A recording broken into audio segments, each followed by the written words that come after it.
Hey, what's up guys, this is DarkArmedDuelist, and today I'm going to be taking a Lyrilusc deck profile. And I just want to say before I get into this, I don't foresee this deck actually changing that much after links come out.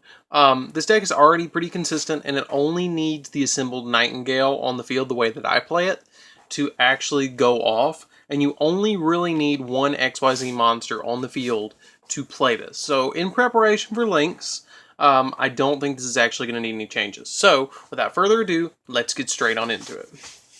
So first off, we're going to play 3 copies of Sapphire Swallow. Sapphire Swallow is really good because if you control another Winged Beast monster, you can special summon both this card and another level 1 Winged Beast monster from your hand, which we play quite a few in this deck. And if it is used as a material for a XYZ monster, you can target one Lyrilusc monster in your graveyard and attach it to it as XYZ material, which sometimes we won't have one because usually we win off of the first XYZ monster we make, but just in case, you can go off with it. Or if you 1-for-1 away a Lyrilusc monster, you can actually go off from there. Then we play 3 copies of Cobalt Sparrow. Cobalt Sparrow is awesome in this deck. Actually, that's Swallow, Sapphire Swallow. Anyways, Cobalt Sparrow is really good. If you special summon this card, they kind of combo off of one another, because if you special summon this card, you can add a Winged Beast monster that's a level 1 from your deck to your hand. And if it's used for an XYZ material of a wind XYZ monster, your opponent cannot target it with card effects, period. Which is really good, actually. I really enjoy this deck, and I really see Savannah picking it up, my fiance, picking it up after we get into this and start playing around with it. Then we play 3 copies of Turquoise Warbler. It's really good. It's honestly, in my opinion, next to Sapphire, my favorite of them, because it has an awesome effect. If you control no monsters, you can special summon it from your hand, which is really good. And if it is special summoned from your hand, you can special summon one Lyrilusc monster from your hand or graveyard. So it's really good that way, because it allows us to go off even farther with our plays. So that's it for the Lyriluscs. Let me slide these up a little bit and we will go into some of the extra cards. So I am playing 1 copy of Sonic Chick because I didn't know what else to put in here for a level 1 Winged Beast. And it's actually pretty good. It can catch your opponent off guard and it's just cute as hell. I actually put this in on request of Savannah. So here we go, Savannah. Here you go. If this card is destroyed, this card cannot be destroyed by battle with monsters that have 1900 or more attack. If you want to drop this, you can drop it. I don't play Twin Twisters in this deck, so if you want to drop a Sonic Chick for that, you can drop it for that, because I don't really, with how quick this deck goes off, your opponent's only going to have 5 cards to counter you, or maybe 6 if they go second. So you're going to go off very quickly in this deck, and I have done a lot of test hands in this deck, and I can summon out an assembled Nightingale within the first turn and give it at least 4 materials. And with some of the other cards that I play in this deck, it makes it over 4,000 attack in the first turn. So then I play a little bit of a Raid Raptor engine with 3 copies of Lastrix. If we don't end up going into our Lyriluscs, we can go into our sub-engine of our Raid Raptors, which really helps in this deck with consistency, because if we normal summon this and tribute it off, we do play a card that actually lets us rank up into our Ultimate Falcons, and then when Final Fortress Falcon comes out, we can play that Final Fortress Falcon if we do so choose to, which I just like Ultimate Falcon, to be honest with you. Then I play 3 copies of Pain Lanius, because to special summon this, you only have to pay 100 life points with anything besides your XYZ monsters. Its effect is that you can target a Raid Raptor monster you control and then either inflict whichever one's lower, the attack or the defense, to your life points, and then special summon this card and then make its level the same level, which is awesome. But we only play this, and its attack is only 100, and its defense is only 100, so it doesn't really matter. Then for my little spicy tech, which I think a lot of people are playing in this deck, I don't know. I haven't watched a hell of a lot of deck profiles on this deck. I kind of just was like, oh, I know what to do with this. I play 3 copies of Kinkaboya. Kinkaboya is awesome because it revives any level 1 monster from your graveyard. Any of them. Just any of them. it brings it back. And it starts off your combos, and it's the only non-wing beast we play. So all you have to do is normal summon this, and then special summon any of your level 1s from the graveyard, and then if you don't use him, like my combo is during my draw phase, I will add back to my hand, like, Rank Up Magic Astral Force, okay? And then if I draw back my Astral Force, and I have a Kinkaboya in hand, I'll normal summon it, then special summon my Lyrilusc from hand if, like, I'm going second or third, or it's late in the game and I haven't won for some odd reason.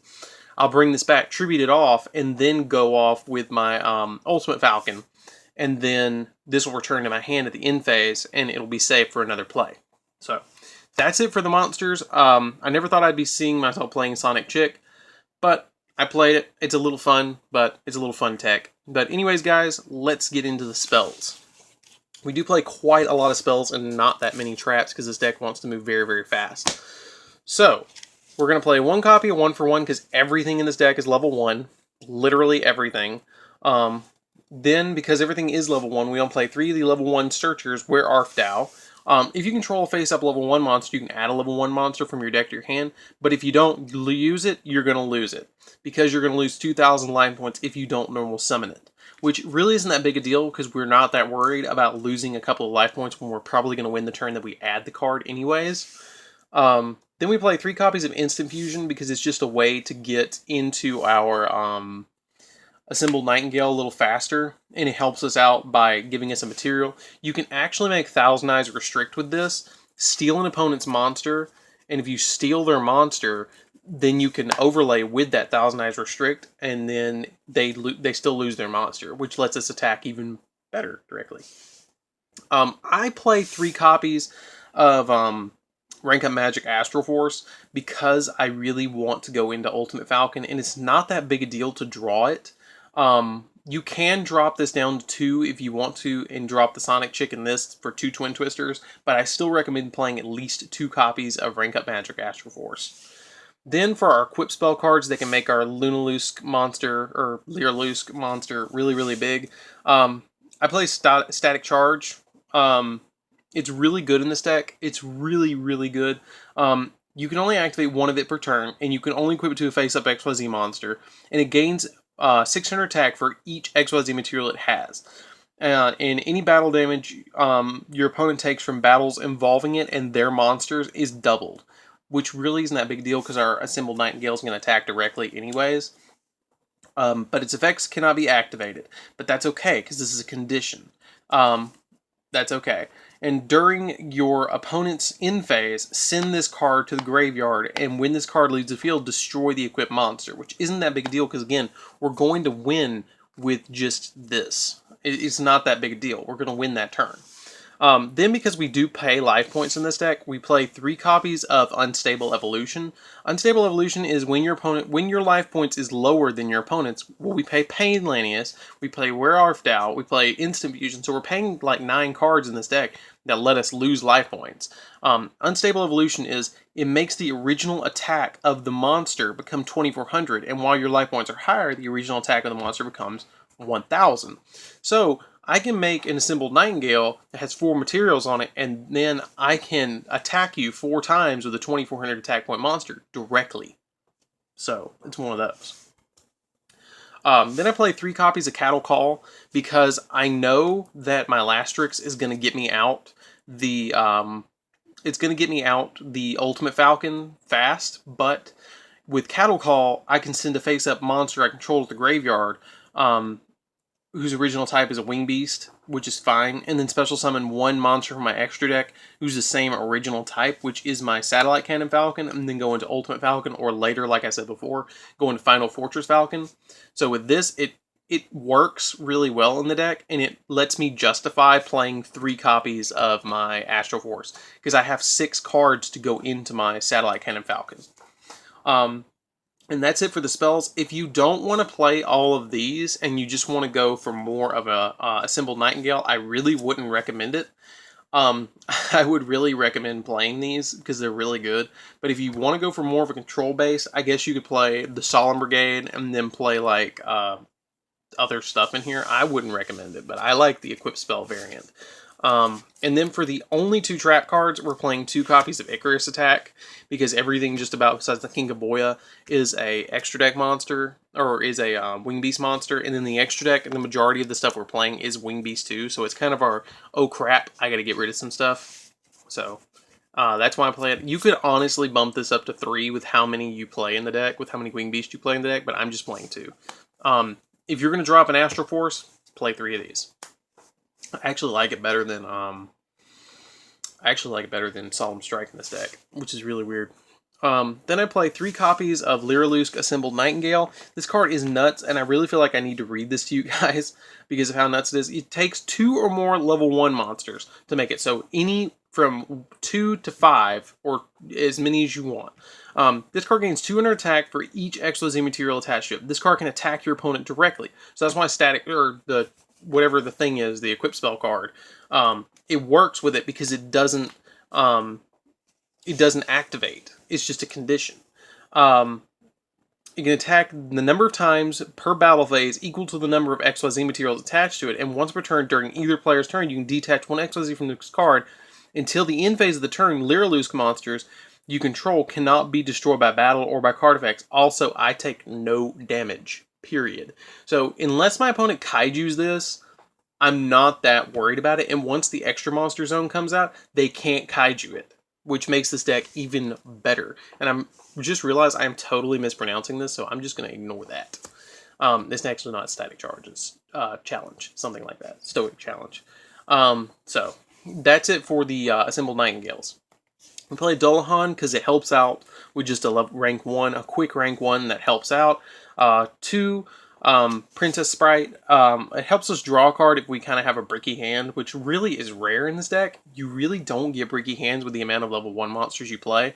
Then for the Raid Raptors, I play 2 Satellite Cannon Falcons and 2 Ultimate Falcons because it's easy to go into in this deck, and that is actually really nice lighting. 1 7 Sins because you can overlay on top of it, and if you want to drop this, you can actually play Final Fortress Falcon on instead of this to rank up into it as an option when it comes out. Because when I'm taking this deck profile, it's not out, but when this deck profile drops, it will be out. And then 3,000 Eyes Restrict. So 3,000 Eyes Restrict. So we're playing 1,000 Eyes Restrict at 3 because it gobbles up monsters and it's easy to make. And I want to have at least 3 targets in the extra deck that I can get out with Instant Fusion.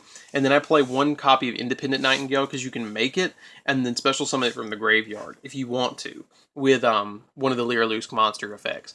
And that's it. That's it for the extra deck. I hope you guys enjoyed this deck. I really enjoy playing it. It's actually a lot of fun, and it's actually super budget. It's not really more than, especially with Battles of Legend Light Revenge coming out and reprinting Satellite Cannon Falcon and everything, I think you could build this deck for probably less than $50. The main deck is probably like $30, and then the extra deck is maybe like $20 after everything is over and done with. So anyways, guys, don't forget to like, comment, and subscribe for more, and I will catch you guys in the next video. This is DarkArmedDuelist, and I'm out. See you later, guys.